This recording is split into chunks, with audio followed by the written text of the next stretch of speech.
جو ٹرمپ چاہتے تھے کہ ایران مانے؟ جواب ہے نہیں. اگر آپ میمورینڈم آف انڈرسٹینڈنگ کو دیکھیں تو اس کے 14 پوائنٹ میں سے ہم ایک بار نہیں ایک سے زیادہ مرتبہ انالائز کر چکے ہیں کہ اس میں سے 8 پوائنٹ تو اسٹیٹ اوے ایران کے مطالبے تھے جو اس کے اندر شامل ہے.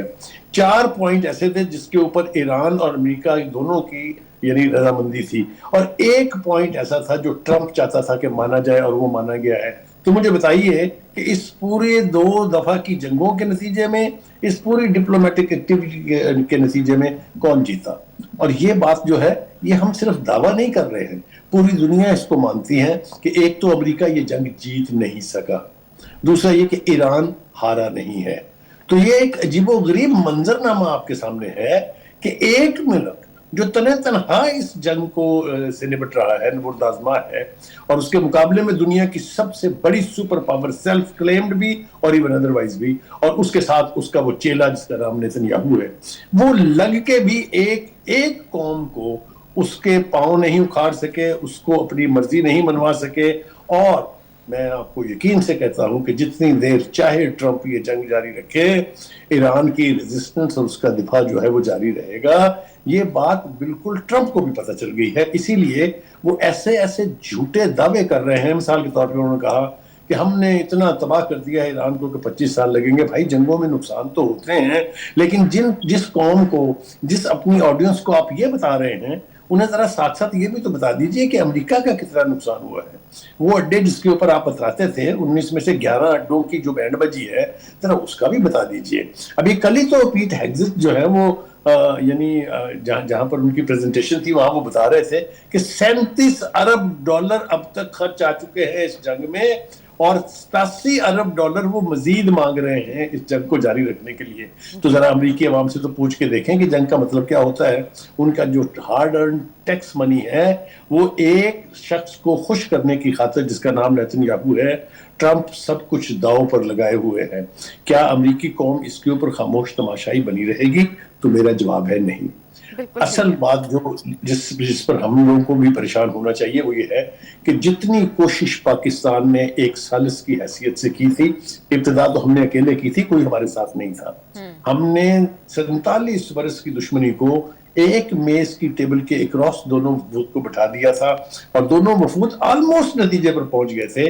اگر کرٹسی ایپسٹین فائلز اور وہ جو طوطا ہے جس میں جان ہے ٹرمپ کی, اس کی گردن نہ مروڑی جاتی تو شاید اب تک وہاں امن قائم ہو گیا ہوتا. لیکن چونکہ میں اکثر یہ کہتا ہوں کہ نیتن یاہو از اے سپوائلر, اور اس کا یہ رول اس لیے ہے کہ اس کی اپنی پولیٹیکل سروائیول اس میں ہے کہ یہ جنگ جو ہے انڈیفینیٹلی جاری رہے, اور ٹرمپ اس کے ہاتھوں میں بالکل ایک کھلونے کی طرح سے کھیل رہے ہیں. وہ ایک کٹ پتلی ہیں جس کو اپنی انگلیوں کے اوپر نظر نہیں بغیر سے سوال یہ ہے کہ کیا ڈونلڈ ٹرمپ واقعی سیریس ہیں, یا ماضی کی طرح جسے بڑھ ہانکنا آپ کہتے ہیں, صرف بڑھ ہی ہانک رہے ہیں ایران کی ایٹمی تنصیبات کو نشانہ بنانے کی؟ اور پھر اگر وہ ایسا کرتے ہیں تو پھر جو تابکاری اثرات ہوں گے وہ تو صرف ایران تک محدود نہیں رہیں گے, بلکہ پورے خطے, کیا خطے سے باہر کے ممالک کو بھی افیکٹ کریں گے. پہلے تو مجھے یہ پوچھنا ہے ٹرمپ سے کہ مسٹر ٹرمپ, یہ چاہے وہ نتنز کی ہوں, چاہے وہ دوسرے شہروں کے اندر تنصیبات ہوں, کتنی دفعہ آپ ان کو نیست و نابود کریں گے؟ آپ نے پہلے 10 روزہ جنگ میں کہا کہ ہم نے برباد کر دیا, ان کو کچھ نہیں بچا ان کے پاس. پھر آپ نے 38 روزہ جنگ میں کہا کہ ہم نے تو ان کی اینٹ سے اینٹ بجا دی, اب تو وہ خود بھی چاہیں تو اس تک رسائی حاصل نہیں کر سکتے. پھر نعرے مار رہے ہیں آپ کو. تو which part of your statement should we trust؟ جو ٹرسٹ ڈیفیسٹ لیول ہے ٹرمپ کے ان دعووں کا, وہ پوری دنیا اب جان چکی ہے کہ انہیں اپنی آڈینس کو خوش کرنے کے لیے صرف بڑے ہانکنی ہوتی ہیں, اس میں سچائی ہے یا نہیں ہے اس سے ان کا کوئی تعلق نہیں. بالکل ٹھیک ہے بخاری صاحب, جہاں ڈونلڈ ٹرمپ دھمکیاں دے رہے ہیں, خواجہ مارکو روبیو صاحب یہ کہہ رہے ہیں کہ ابھی بھی ایران کے ساتھ مذاکرات کے لیے امریکہ تیار. جی بخاری صاحب, مارکو روبیو کہہ رہے ہیں کہ وہ مذاکرات کے لیے تیار ہے, لیکن ڈونلڈ ٹرمپ یہ کہتے ہیں کہ جی تہران جو ہے واشنگٹن سے ملاقات کی بھیک مانگ رہا ہے, بٹ واشنگٹن ابھی اس کے موڈ میں نہیں ہے. دیکھیے, پہلی بات تو یہ کہ مجھے یوں لگتا ہے کہ پریزیڈنٹ ٹرمپ کے اور روبیو کے بیانات میں بھی تصاد ہے. پریزیڈنٹ ٹرمپ اور ان کے جو vice president J D Vance, ان کے موقف میں بھی تصاد ہے. ان کے اس جنگ کو سمیٹنے کے حوالے سے جو اپروچ ہے اس میں بھی اختلافات ہیں. تو جب ان کے آپس میں ہی بیان نہیں ملتے ہیں تو ان کی کس بات کا ہم اعتبار کریں؟ مارکو روبیو ٹھیک کہہ رہے ہیں اس حد تک کہ مذاکرات ہونے چاہیے, ڈپلومیٹک حل کے علاوہ کوئی حل نہیں ہے. اس کے اندر چھپی ہوئی بات یہ ہے کہ وار از نو سولوشن. یہی بات جے ڈی وینس نے کی ہے. اس نے فوکس کیا ہے مذاکرات کے اوپر. اس نے کوئی ایک لفظ نہیں کہا اس جنگ کو جاری رکھنے کا. یہ پاگل پن اور یہ جو بےہودگی ہے یہ صرف ٹرمپ اور اس کے چیلے تک محدود ہے. میرے خیال سے چاہے وہ امریکی عوام ہو, چاہے وہ امریکہ کی ایڈمنسٹریشن ہو, چاہے وہ امریکہ کی وار مشینری ہو, ان سب کے اندر اس حوالے سے بہت واضح پوزیشن ہے کہ یہ جنگ جاری نہیں رہنی چاہیے. میں حوالہ دوں گا اپنے ناظرین کو اس کے ساتھ ساتھ ان 2 ریزولوشنز کا جو سینٹ اور کانگریس دونوں سے پاس ہو چکی ہیں, جس میں جنگ کے خاتمے کا فوری اعلان, جس میں پریزیڈنٹ ٹرمپ کے جنگ کے اختیارات کے اوپر قدغن. جب اس طرح کی چیزیں الیکٹڈ ہاؤسز میں ہو رہی ہوں تو پھر آپ مجھے بتائیے, جب میں یہ کہتا ہوں کہ جنگی جنون میں مبتلا نیتن یاہو جو ہے وہ اپنی اس ایپسٹین فائل کے خطرے کے تحت اس کو جاری تو رکھنا چاہتا ہے, لیکن یہ بات اس کو پتا ہے کہ اس کی مڈ ٹرم الیکشن میں اس کی پریزیڈنسی کو سیریس چیلنجز درپیش ہیں. اور میں آپ کو یہ بتاؤں, جس طرح سے میں وہاں چیزیں ہوتی دیکھ رہا ہوں امریکہ کے اندر, باہر کی جنگ کو تو چھوڑ لیجئے, مجھے نہیں پتا کہ یہ الیکشن جو ہے یہ کوئی اچھی نوید لے کے آئیں گے پریزیڈنٹ ٹرمپ کے لیے. بالکل ٹھیک. پروگرام میں واپس آتے ہیں ایک شارٹ بریک کے بعد. اسٹے ود اس.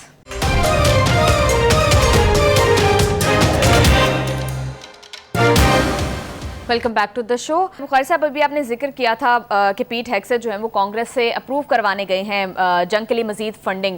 تو وہاں پر جو پروٹیسٹ کیے گئے, مظاہرین نے نو وار آن ایران کے بینرز اٹھائے, تو یہ کتنی زیادہ, اور پھر جس طرح کے سینیٹرز کی جانب سے سخت سوال پیٹ ہیگسیت سے کیے گئے, تو کتنی امبیرسمنٹ کا سامنا کرنا پڑ رہا ہے ٹرمپ ایڈمنسٹریشن کو اس جنگ کی وجہ سے؟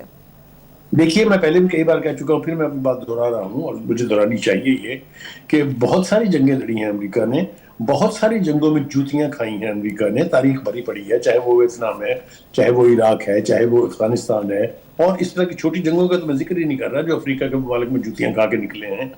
تو کبھی یہ نہیں ہوا کہ پریزیڈنٹ کے فیصلوں کے خلاف اس کی اپنی قوم سڑکوں پر نکل آئی. کبھی یہ نہیں ہوا کہ جنگ جاری ہو اور اس کے دوران جو ہے پریزیڈنٹ کے خلاف 2 ریزولوشنز پاس ہو جائیں. کبھی یہ نہیں ہوا کہ جنگ جاری ہو اور اس دوران میں 34 فوجی افسروں کو آپ ان کے گھر بھیج دیں بیکاز وہ آپ کی وار سٹریٹجی سے اختلاف رکھتے تھے. تو یہ سب کچھ منہ چڑھانے کے لیے کافی ہے. اور عوام کا جہاں تک تعلق ہے وہ میں آپ کو بتا چکا ہوں کہ اگر امریکہ جیسے ملک میں 80 لاکھ ایک مرتبہ اور 90 لاکھ دوسری مرتبہ باہر نکل کے یہ کہیں نو وار نو کنگ, یہ بہت خوفناک نعرہ ہے. یہ ان کی تمام تر جنگی پالیسیوں کی یعنی تردید بھی ہے, اس کی ریجیکشن بھی ہے. بالکل ٹھیک ہے. بخاری صاحب, جب آپ نیتن یاہو کی بات کرتے ہیں تو مجھے وہ آپ کی بات یاد آتی ہے, جب شیطان کی انگلی لگانے والی بات کرتے ہیں. نیتن یاہو کی زیر صدارت ایک سیکیورٹی اجلاس ہوا اور اس کے اندر یہ ڈیسائیڈ کیا گیا کہ ایران امریکہ یہ جو بھی محدود تنازع ہے اس کے اندر اسرائیل اب مزید شامل نہیں ہوگا. تو بخاری صاحب, ساری جنگ چھیڑ کر اب اسرائیل خود پیچھے ہو گیا, یہ اسٹریٹجی اصل میں کیا ہے؟ ایک بات تو یہ ہے کہ اس کے پیچھے اگر ہم پس منظر تلاش کریں اس کا, تو اسرائیل کی قوم نے پہلی مرتبہ اس 38 روزہ جنگ میں یہ دیکھا کہ جنگ کہتے کس کو ہیں. ان کا خیال یہ تھا کہ جو چاہے نیتن یاہو کرے کوئی پوچھنے والا نہیں ہے, اور امریکہ اس کی پشت پر ہے. امریکہ جب تک پشت پر ہے کوئی کچھ پوچھ نہیں سکتا. 1 مہینہ اور 13 دن پوری قوم بنکرز میں رہی ہے. یہ میں جھوٹا دعویٰ نہیں کر رہا ہوں, تاریخ بھی اس کی شاہد ہے اور دنیا کا میڈیا اس کا شاہد ہے کہ انہوں نے سورج تک نہیں دیکھا ان دنوں میں, سوائے سائرنز کے, اور کوئی آواز جو ہے تل ابیب میں نہیں آتی تھی. تو یہ سارا پس منظر جو ہے یہ بیان کرنے کے لیے کافی ہے کہ اب اسرائیلی قوم اب جنگ کی طوالت نہیں چاہتے, اسرائیلی قوم اب جنگ مزید جاری رکھنا نہیں چاہتے. نیتن یاہو اس لیے جنگ جاری رکھے ہوئے ہے کہ یہ اس کے اپنے پولیٹیکل کیریئر کا سوال ہے. تو اس حوالے سے اگر اپنے پولیٹیکل کیریئر کو بچانے کے لیے, اپنے آپ کو جیل جانے سے بچانے کے لیے وہ پوری قوم کو داؤ پر لگانا چاہتا ہے. بالکل ٹھیک ہے. اس مرتبہ اگر جنگ چھڑی اسرائیل کے ساتھ تو وہ تاریخ لکھی جائے گی جس کا کسی اسرائیلی نے ابھی تک تصور بھی نہیں کیا ہوگا. بالکل ٹھیک ہے. بخاری صاحب, اسرائیل کے اندر نیتن یاہو کی پالیسی سے اختلاف تو ایک طرف, لیکن جس طرح سے امریکہ کے اندر ایک ہیٹریڈ کریٹ ہو رہی ہے ٹورڈز نیتن یاہو, ہم اکثر مناظر دیکھتے ہیں. جی بخاری صاحب, یہ آپ زہران ممدانی صاحب کا پرسنل اوپینین سمجھتے ہیں پھر یا پھر امریکہ کے اندر ایک پبلک اوپینین کا شفٹ سمجھتے ہیں اس بیان کو؟ دیکھیے, پہلی بات تو یہ ہے کہ Mamdani is an elected mayor, اس کو نیو یارک کی میجورٹی نے چنا ہے. He is a product of elections. لہذا وہ اپنی زبان نہیں بلکہ اپنی پورے کانسٹیٹوئنٹس جو ہیں ان کی زبان بول رہا ہے, and they are Americans. So I would say what he is saying is the voice of the Americans. اور دوسری بات یہ کہ وہ کون سی بات ایسی کر رہا ہے جو قانون کے خلاف ہے؟ کیا international criminal court of justice جو ہے وہ بائنڈنگ نہیں ہے؟ کیا وہاں پر سربیا کے اور بوسنیا ہرزیگووینا کے جو وار کرمنلز تھے وہ گرفتار نہیں ہوئے؟ کیا انہیں سزائیں نہیں ہوئی ہیں؟ تو یہ کیا آسمان سے اترے ہیں؟ نیتن-یاہو is a war criminal, there is no doubt about it. اس کے وارنٹ گرفتاری جاری ہیں اصولی طور پر. جہاں بھی وہ قدم رکھیں وہاں ان کو گرفتار کرنا چاہیے. چلیے امریکہ میں تو ہمیں سمجھ آتی ہے کہ وہاں پریزیڈنٹ ٹرمپ جیسا ایک جاہل اور بے وقوف اور رتھلیس آدمی بیٹھا ہے, لیکن باقی ہر جگہ میں چاہے یورپ کا کوئی بھی ملک ہو وہ اگر وہاں جائیں تو اس کی گرفتاری is binding as long as International Court of Justice is in place, جس کو ختم کرنے کی پوری سازش تیار کی جا رہی ہے امریکہ میں, اور جتنی بھی صہیونی لابی ہے وہ اس کے اوپر بے پناہ پیسہ خرچ کر رہی ہے کہ یہ کورٹ جو ہے وہ ختم ہونی چاہیے. صرف اس لیے ہونی چاہیے کوئی نیتن یاہو کو سزا نہ دے سکے.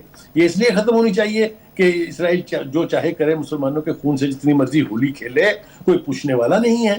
بالکل ٹھیک ہے. بخاری صاحب اب دنیا کے سامنے واضح جی بخاری صاحب, مڈل ایسٹ کے اندر انریسٹ جو ہے وہ شدت اختیار کرتی جا رہی ہے. ایک اور جنگ کا محاذ کھلتا دیکھ رہے ہیں ہم. حوثیوں نے باب المندب کی بحری ناکہ بندی کا اعلان کر دیا ہے. اس کا cumulative effect along with strait of Hormuz کے کلوجر کیا دیکھ رہے ہیں آپ پورے خطے پر اور پھر پوری دنیا کی انرجی مارکیٹ کے اوپر؟ دیکھیے پہلی بات تو یہ ہے کہ جو کچھ بھی یہ ہوا ہے یہ ان ایکسپیکٹڈ نہیں تھا. اس کے بارے میں اشارے ایران کی طرف سے بھی کیے گئے تھے, حوثیوں کی طرف سے بھی کیے گئے تھے کہ اگر اس جنگ کا سلسلہ جاری رہتا ہے تو اس کو اس خطے تک محدود کرنا یا دو ملکوں تک محدود کرنا مشکل ہوگا. یہ آگ پھیلے گی اور یہ آگ پھیلتی جا رہی ہے, ایک بات. دوسری بات یہ ہے کہ ایک مشکل صورتحال اس نئے منظرنامے سے یہ ہوئی ہے کہ سعودی عرب کے ساتھ چونکہ ہمارا دفاعی معاہدہ ہے, لہٰذا اس کے تحفظ کے لیے ہم لوگ جو ہے ملیٹریلی بھی اور پولیٹیکلی بھی کمیٹڈ ہیں. آبویسلی ہماری لیڈرشپ نے بڑا واضح, بڑا کیٹیگورک سٹانس لیا ہے, اور ظاہر ہے کہ اگر ہم اس طرح کے دفاعی معاہدے کریں گے تو ہمیں دوسرے فریق کے حوالے سے, اس کے تحفظ کے حوالے سے اپنی ذمہ داری جو ہے وہ پوری کرنی ہوگی. آبویسلی ہم نے اپنے فریق کے معاہدہ کے طور پر ایران سے کہ اس عمل کی بھی مذمت کی ہے. ہم نے کہا ہے کہ ہم سعودی عرب کے اوپر حملے نہیں ہونے چاہیے, لیکن اب بات پھیلتی جا رہی ہے. اب یہ باب المندب تک ہے. باب المندب میں پاکستانی پرچم بردار جہازوں کو اگر خطرہ لاحق ہوا تو پاکستان کی طرف سے کلیئر کر دیا گیا کہ اسے قومی سلامتی کے خلاف اٹیک سمجھا جائے گا. تو پاکستان کو حوثیوں کو یہ وارننگ دینا کیوں ضرورت اس کی محسوس کی گئی؟ کیا کوئی خطرہ پاکستانی شپس کو یا پاکستان کو ڈائریکٹلی بھی ہے اس سے؟ اگر آپ میری رائے پوچھنا چاہتی ہیں تو پاکستانی شپس کو تو اس وقت بھی خطرہ نہیں تھا جب جنگ پورے اپنے عروج پر تھی. تب بھی اسی آبرہ ہرمز سے پاکستانی جہاز نکلتے ہیں, اور عین جنگ کے پیک دنوں کے اندر ہم آ کے ہمارے ہاں لنگر انداز ہو کے انہوں نے آف لوڈ کیا ہے. اور تو میں نہیں سمجھتا کہ وہ حوثی ہوں یا کوئی بھی ہو, پاکستانی پرچم بردار جہازوں کو کہیں کوئی خطرہ لاحق ہوگا. اس لیے ایک تو یہ کہ ہم اس میں اس طرح سے براہ راست فریق نہیں ہیں, اور دوسرا یہ کہ ہمارے اپنے تعلقات کنٹری ٹو کنٹری جو ہیں وہ بہت اعلیٰ ہیں. تو میں نہیں سمجھتا کہ اس سے پاکستان کو کوئی خطرہ لاحق ہونا چاہیے. وہ الگ بات ہے کہ ہماری اتھارٹیز اس کا فائدہ اٹھاتے ہوئے آئل کی قیمتوں کے ساتھ وہ جو کھلواڑ کریں ہم اس کے اوپر بھی کوشش کریں گے گفتگو کرنے کی. لیکن میں بالکل یقین سے آپ کو بتاتا ہوں کہ چاہے وہ حوثیز ہوں, چاہے وہ کوئی بھی ہو, حزب اللہ ہو, حماس ہو, بالکل ہو, پاکستان کے جو تیل لانے والے جہاز ہیں ان کو کوئی خطرہ نہیں ہے. بالکل بخاری صاحب, ڈونلڈ ٹرمپ نے امریکہ کو سعودی عرب کے ساتھ ایک جوہری معاہدہ کرنے کی اجازت دے دی ہے. کیا آپ کو لگتا ہے اس کا امپیکٹ خطے میں بیلنس آف پاور پر پڑے گا الٹیمیٹلی؟ کیونکہ ابھی تو یہ شہری مقاصد کے لیے ہے, مگر کیا یہ ملٹریلی پرپس میں کنورٹ ہو سکتی ہے؟ دیکھیے ویسے تو ایران کا پروگرام بھی جو ہے وہ شہری پرپسز کے لیے تھا, ویسے تو انڈیا کا پروگرام بھی شہری پرپسز کے لیے تھا, ہمارا بھی شہری پرپسز کے لیے تھا نا. تو اگر تو شہری پرپسز کے لیے ہے تو یہ تو انٹرنیشنل کنونشن جو ہے, جنیوا کنونشن ہو چاہے وہ یونائٹڈ نیشن کا چارٹر ہو, اس میں تو اجازت ہے کہ آپ نیوکلیر پروگرام کو پرسو کر سکتے ہیں ایز لانگ ایز آپ ایٹم بم بنانے نہ بیٹھ جائیں. ایران 1000 مرتبہ کہہ چکا ہے ہم نہیں بنانا چاہتے ایٹم بم. ہمارے یعنی ہماری سیاست کے مطابق اگر آیت اللہ عظمیٰ یا جو بھی رہبر انقلاب ہے وہ اگر یہ فتویٰ جاری کر دے بالکل بخاری صاحب, کہ لازمی ہے کہ وہ ایٹم بم نہیں بنائیں گے، لیکن چونکہ اس کو جواز کے طور پہ استعمال کرنا ہے لہٰذا کرتے رہیں جب تک بھی کرنا چاہتے ہیں. جی بالکل ٹھیک ہے بخاری صاحب، یہ تو ایک برننگ ایشو پر ڈسکشن جو ہے وہ ہر روز ہوتی ہے اور کل بھی اس کے اوپر جو ہے وہ مزید بات ہوگی. ابھی پروگرام میں ایک بریک شامل کر لیتے ہیں، واپس آ کر بات کریں گے اوور آل پوری دنیا کے یہ جو جنگ کے حالات ہیں ان کا پاکستان پر کیا امپیکٹ پڑ رہا ہے اور کس طرح سے فیول کی قیمتوں پر اثر پڑ رہا ہے، اس کے اوپر بات کریں گے. ساتھ رہیے گا.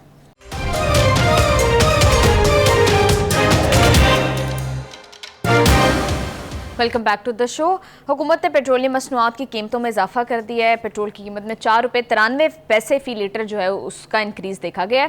اب بخاری صاحب گورنمنٹ یہ کہہ رہی ہے کہ روزانہ کی بنیاد پر قیمتوں کا تعین کیا جائے گا. آپ کو کیا لگتا ہے کہ اس کا تعین جو ہے پیٹرول کی قیمتوں کا روزانہ کی بنیاد پر ہونا زیادہ بہتر ہے یا پھر اس کو منتھلی یا پھر 15 دن کے بعد ہونا چاہیے؟ دیکھیں پہلی بات تو یہ ہے کہ ایک پشتوں کی مثال ہے، اگر غم نداری تو بجز بخرید، کہ اگر تمہیں کوئی دکھ نہیں ہے تو بکری خرید لو. وہ کسی کی بیلی کے پتے کھائے گی، کسی کے کچھ کرے گی، آپ کو انشاءاللہ تعالی غموں کی اور پریشانیوں کی کمی نہیں ہوگی. ایک تو جس نے بھی یہ مشورہ حکومت کو دیا ہے میرے خیال سے اس سے بڑی دشمنی ہو نہیں سکتی. کبھی وقت تھے اچھے جب بجٹ کے اندر ایک مرتبہ سال میں پیٹرول کی قیمتیں طے ہوتی تھیں، پھر اس کے بعد وہ 6 مہینے اور 3 مہینے کے بعد ہونے لگی، پھر اس کے بعد وہ 1 مہینے کے اعتبار سے ہونے لگی، پھر 15 دن کے اندر ہونے لگی. اور اب یہ جو کھلواڑ عوام کے ساتھ کیا جا رہا ہے روزانہ کی بنیاد کے اوپر کہ آپ گھر سے نکلیں، چاہے وہ غریب آدمی دفتر جا رہا ہے اس کو پتہ نہیں ہے کہ پیٹرول پمپ پہ میں پہنچوں گا تو آج کی قیمت کیا ہوگی. 3 دن میں جو تماشا ہم نے پچھلے میں دیکھا ہے کہ 35 پیسے ایک دن کم کیے اور اگلے دن 4 روپے 35 پیسے پیٹرول جو ہے وہ بڑھا دیا ہے.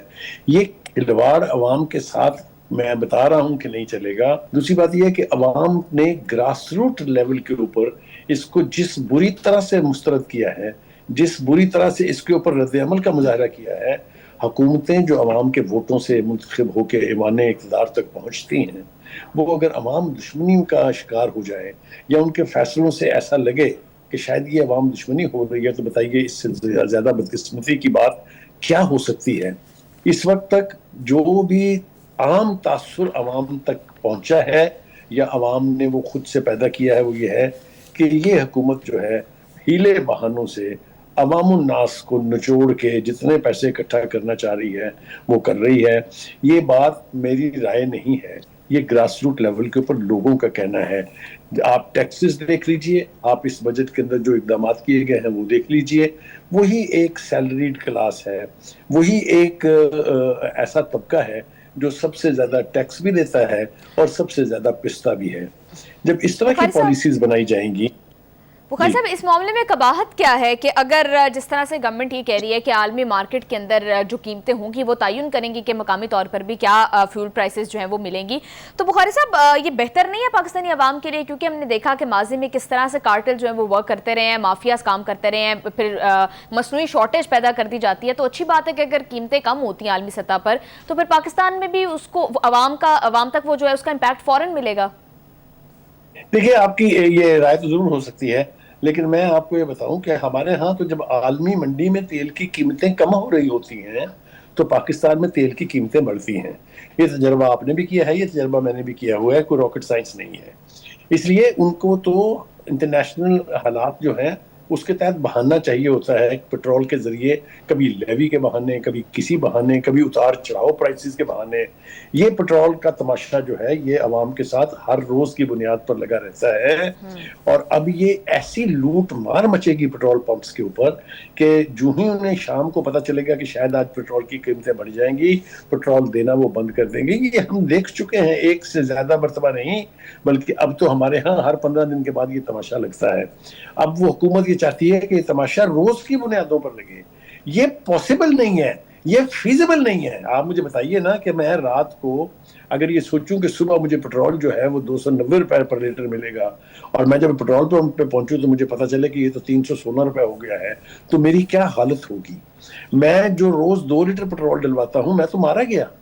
تو کہنے کا مطلب یہ ہے کہ اس فیصلے سے، اس طریقہ کار سے عوام الناس کی زندگی اجیرن ہوگی. ایک دوسری بات یہ کہ جو آپ یہ ریڈیکلی ڈیلی بنیادوں کے اوپر، یہ پتہ نہیں کتنی آرگنائز سوسائٹی ہے پاکستان کی، جہاں اتنے بڑے ریگولیٹرز ہیں جو ڈیلی کے حساب سے قیمتوں کو ایڈجسٹ کریں گے، پھر اسی حساب سے کرائے بڑھیں گے، پھر اسی حساب سے چیزوں کی قیمتیں بڑھیں گی، اور شام کو وہ پھر بدل جائیں گی، اگلے دن صبح. وہ خدا کے واسطے ہم ابھی عام حالات کے لیے تو تیار نہیں ہیں. یہ تو عجیب و غریب قسم کی کیفیت ہے. اس کو میرے خیال سے ریویو کرنا پڑے گا حکومت کو. اس سے پہلے ہم نے دیکھا تھا کہ جو پیٹرول پمپ لے جانے والے جو ٹینکر مافیا ہے، انہوں نے بھی سٹرائک کا اعلان کیا تھا. اس سے پہلے ہم نے دیکھا کہ پیٹرول پمپوں کے اوپر جو کچھ صورتحال ہوتی تھی، کیوں حکومت تلی ہوئی ہے اس بات کے اوپر کہ وہاں پیٹرول پمپوں کے اوپر روز نیا منظرنامہ جو ہے اور تکلیف دہ منظرنامہ جو ہے وہ دیکھنا پڑے. پہلی بات تو یہ ہے کہ عوام حکومت پر یہ اعتماد کرنے کے لیے ہی تیار نہیں ہے کہ یہ جو قیمتیں بڑھائی جاتی ہیں یہ جسٹیفائیڈ ہے.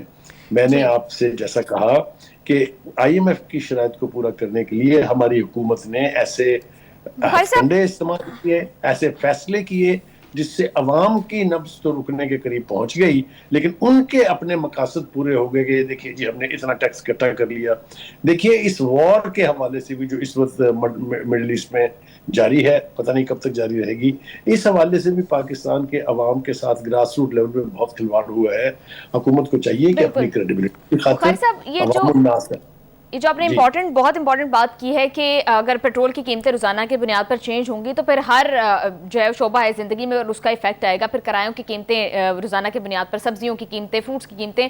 تو بخاری صاحب اس کے لیے، اس کو ریگولیٹ کرنے کے لیے کیا آپ کو لگتا ہے کہ گورنمنٹ کے پاس کوئی پلان موجود ہے؟ پہلی بات تو یہ کہ حکومت کے پاس مشینری موجود نہیں ہے جو اس کو انشور کر سکے کہ اتنے ریڈیکل اور اتنی جلد قیمتوں میں تبدیلی ہونے کے حوالے سے وہ اس کو ریگولیٹ کر پائیں گی.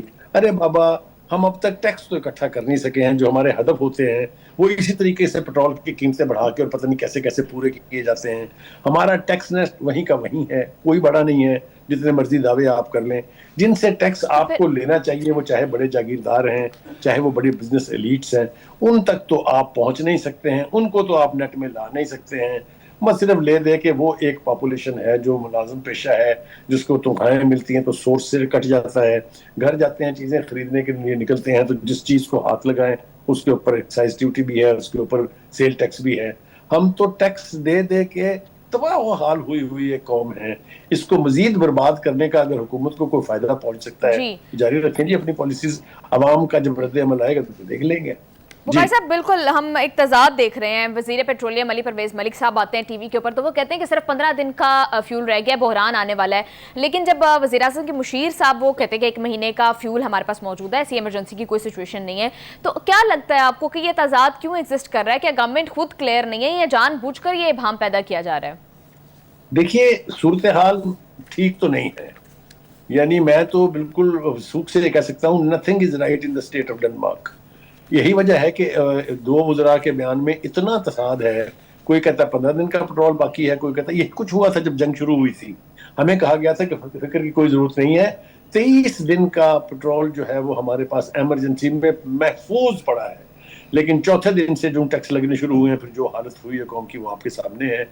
دیکھیے اگر حکومت چاہتی ہے کہ عوام الناس میں اس کی پذیرائی بڑھے، اگر حکومت چاہتی ہے کہ عوام ان پر اعتماد کا اظہار کریں، تو ان کو ایک تو اپنے ان فیصلوں میں ٹرانسپیرنسی لانا ہوگی، ایک ان کو کنونس کرنا ہوگا. دیکھیں نا دنیا میں صرف پاکستان کے لیے تو نہیں لگتی. Sir sorry to interrupt you, actually time بہت شارٹ ہمارے پاس آلموسٹ ختم ہو چکا ہے، اور اسی کے ساتھ پروگرام کا ٹائم ہو گیا ہے ختم. See you all tomorrow. Take good care of yourself. اللہ حافظ.